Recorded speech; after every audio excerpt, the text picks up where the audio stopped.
করে যদি রান্না করেন, মানে আমি আপনাদেরকে বোঝাতে পারবো না, মানে খুব সুন্দর একটা ফ্লেভার বের হয়েছে, স্মেল বের হয়েছে। তো আপনারা এটা যদি নিজেরা রান্না করেন তখনই আপনারা বুঝতে পারবেন যে এটা কতটুকু সুস্বাদু হচ্ছে বা হয়েছে আর কি।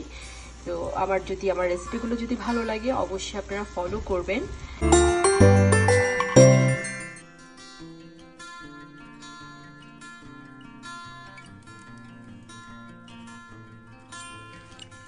আসসালামু আলাইকুম, আমি Meher from Meher's kitchen and creativity channel এবং পেজ থেকে বলছি। আশা করছি আপনারা সবাই ভালো আছেন। আলহামদুলিল্লাহ আমরাও ভালো আছি। আমি আজকে যেটা করব রুই মাছের দো পেঁয়াজা। তো আমি কিভাবে করছি সেই জিনিসটা আপনারা ফলো করুন, দেখুন, আর অবশ্যই কেমন লেগেছে কমেন্ট করে জানাবেন। আমি এখানে রুই মাছ নিয়েছি 7 পিস। এটাকে আমি দো পেঁয়াজা করবো, জাস্ট আমরা বাসায় খাওয়ার জন্য। তো আমি হলুদ দিয়ে আর লবণ দিয়ে এটাকে ভালো করে ধুয়ে নিয়েছি এবং একটু লেবুর দিয়েছি রস দিয়ে, যে কারণে একটা মাছের একটা গন্ধ থাকে, অনেক দিন থাকে ফ্রিজে, বা এগুলো যেহেতু বাংলাদেশি যার জন্য। তো এখন আমি এটাকে খুব ভালো করে ওয়াশ করে এখন যেটা করব, প্রথমে আমি এটাকে ম্যারিনেট করে রেখে দিব, মেখে রেখে দিব। তো আমি প্রথমে 1 টেবিল চামচ এটা রসুন পেস্ট, গার্লিক পেস্টটা দিব। তারপর এটা অ্যাকচুয়ালি আমরা সবাই জানি, আমাদের দেশীয় রান্নাগুলো ম্যাক্সিমাম সবাই জানে। তো নতুন যারা করে তাদের জন্যই আর কি জাস্ট পরিমাণটা বলা। তারপরে হচ্ছে 1 চা চামচ মরিচ গুঁড়ো, তারপর হাফ টিস্পুন হচ্ছে হলুদ গুঁড়ো, তারপর হচ্ছে যেটা আমি পরিমাণ মতো যেটা লবণটা দিব,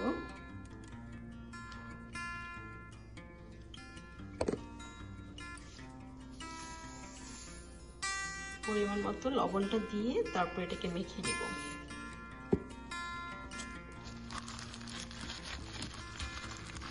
তেমন এটা জাস্ট ভাজার সময়, তারপর তো আবার রান্না হবে, ভালো করে এটাকে করতে হবে। কারণ কিছু কিছু মাছ আছে যে সেটাতে সব ধরনের স্পাইসটা ইউজ করলে কিন্তু ভালো লাগে না, বিশেষ করে আমার কাছে ভালো লাগে না। যে অনেকে আছে যে আদা বাটাটাও দেয়, বাট আমি এখানে ইউজ করি না। মাছের যে একটা আছে, টেস্ট আছে, আমার কাছে মনে হয় যে যদি মানে আদা বাটা কিংবা অন্য কোনো স্পাইসটা ইউজ করলে মানে টেস্টটা সেরকম, কারণ এক একজনের টেস্টটা এক এক রকম, যার ফলে আমি যেভাবে করি ঠিক সেই জিনিসটাই আমি আপনাদের সাথে শেয়ার করছি। আমি এটাকে মেখে তারপর ম্যারিনেট করে রেখে দিব বেশ কিছু কয়েক ঘন্টা করে। তারপর হচ্ছে পেঁয়াজ দিয়ে আমি এমনভাবে এটাকে মেখে নিয়েছি যেন এটা যেন একটু ড্রাই ড্রাই থাকে, একটু ভেজা ভেজা হলে দেখতে মানে হয়, জিনিসটা মানে ভাল লাগে না আর কি। এখন আমি যেটা করব, আমি একটা একটা করে এখানে তেলের মধ্যে হয়ে যাবে। অপর সাইডটা থেকে উল্টে দিব এইভাবে।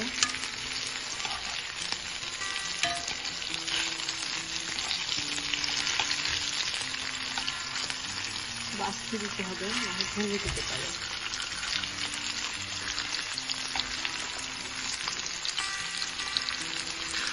মাছটাকে যে কোনো সময় যদি দেওয়ার কিছুক্ষণ পরে যদি করে দিই, আমরা উল্টে দিই, তাহলে আর মাছটা লেগে যায় না।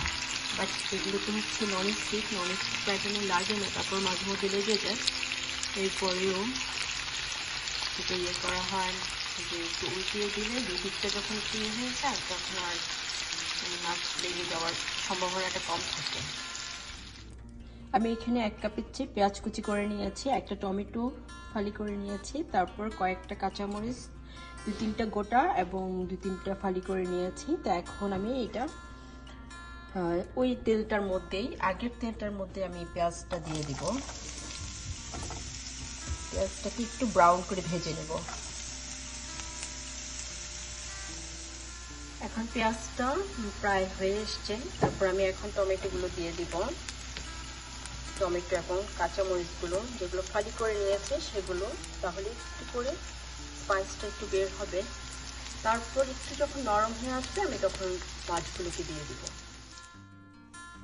রান্নাটা প্রায় শেষের পথে, এখন আমি একটু ধনিয়া পাতা দিয়ে দিব।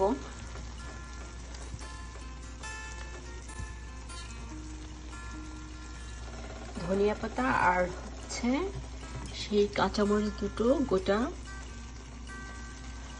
এবং একটু পেঁয়াজ পাতা দিয়ে দেব। এগুলো যেন একটু গ্রিন থাকতে থাকতে একটু নামাই ফেললে তাহলে দেখতেও ভালো লাগে আর ভালো একটা স্মেলও থাকে খাওয়ার সময়। যদি কালারটাও চেঞ্জ হয়ে যায় মানে খেতেও ভালো লাগে না, দেখতেও ভালো লাগে না। তো আশা করছি আপনাদের ভালো লাগবে আমার রেসিপিটা। আপনারা ফলো করে যদি রান্না করেন, মানে আমি আপনাদেরকে বোঝাতে পারবো না, মানে খুব সুন্দর একটা ফ্লেভার বের হয়েছে, স্মেল বের হয়েছে। তো আপনারা এটা যদি নিজেরা রান্না করেন তখনই আপনারা বুঝতে পারবেন যে এটা কতটুকু সুস্বাদু হচ্ছে বা হয়েছে আর কি। তো আমার রেসিপিগুলো যদি ভালো লাগে অবশ্যই আপনারা ফলো করবেন, এদের সাথে শেয়ার করবেন, আমি আমার এটা পরিবেশন করব। তো শেষ পর্যন্তই আপনারা ভিডিওটা দেখুন, কেমন লাগছে কমেন্ট করে আপনারা জানাবেন। আমি গার্নিশিং করার জন্য দুটো রোজ করে নিয়েছি, একটা হচ্ছে শসার আর একটা হচ্ছে টমেটোর।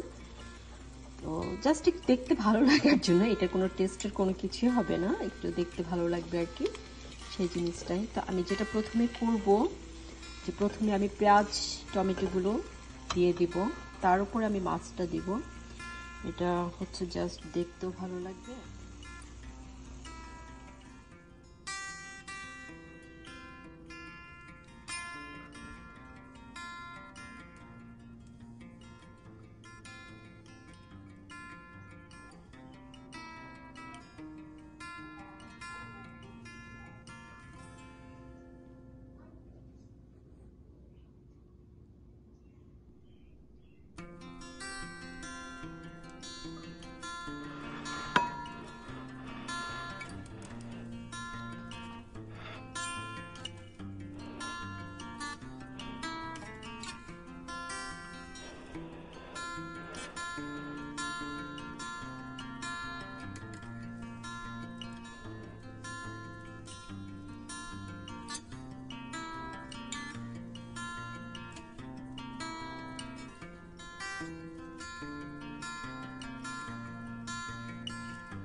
আশা করছি আমার রেসিপিটি ভালো লেগেছে, আর যদি ভালো লেগে থাকে অবশ্যই লাইক করবেন, ভিডিও রিলেটেড কমেন্ট করবেন, ফ্রেন্ডস অ্যান্ড ফ্যামিলির সাথে শেয়ার করবেন এবং সাবস্ক্রাইব করবেন, বেল আইকনটা প্রেস করবেন নেক্সট ভিডিওগুলো পাওয়ার জন্য। আজ এই পর্যন্ত, সবাই ভালো থাকবেন, আমাদের জন্য দোয়া করবেন, আপনাদের জন্য দোয়া রইল।